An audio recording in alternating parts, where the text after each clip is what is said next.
Good morning, HWC kids. It's a new month, which means we're starting a new series today called Ever After.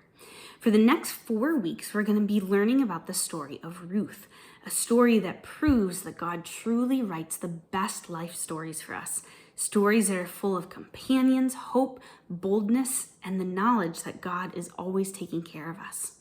This morning, we're learning about how God gives us companions in our life story. A companion is someone who goes along with you on a journey. No matter where you're going, they've got your back and will be by your side, almost like your shadow. Let's read the first part of the story of Ruth together to get a glimpse of this. Naomi lived together with her daughter-in-law, Orpah, and Ruth. They were the only people left in their household. Even when times were hard because a famine hit the land, the three were always happy together. "Girls," Naomi said one day, "I've been thinking, life is better where the rest of my family lives. Let's go there." So they packed all of their things and started off. Plod, plod, plod. It was a long and dusty walk. Halfway there, Naomi turned to Orpah and Ruth and said, "I'm only your mother-in-law. You should go back and live with your mothers." And with that, Naomi kissed them goodbye. But Orpah and Ruth cried, "Boo, we don't want to go back. We want to stay with you." Naomi argued with them, "This doesn't make any sense. Go back without me and start your lives over." Dab, dab. Orpah dried the tears on her face and turned around on the dusty path headed for home. But Ruth stayed with Naomi. "I can't leave you," Ruth said. "I will go where you go. I will live where you live. Your people will be my people, and your God will be my God." Ruth loved Naomi no matter what, just like God loves us no matter what.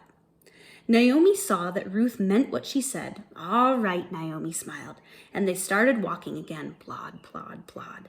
When Naomi's family saw her coming, they welcomed her with open arms. They shouted, "Hooray!" and ran to hug her and Ruth. "Welcome home," they cried. Naomi and Ruth started their new life together, caring for each other just as God cared for them. So you can see in that story that Ruth was Naomi's companion, wasn't she? Even though Naomi tried to encourage Ruth to do her own thing and go back to her own family, God knew that Naomi needed someone to walk with her during a difficult time.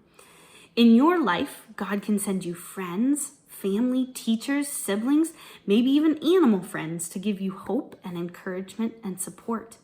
But there's another companion who's always there for us that we can't really see, kind of like our shadows. That's God. Of course, your shadow disappears when there's no light, but God is there all the time, especially when things look dark. God gives us companions, including himself.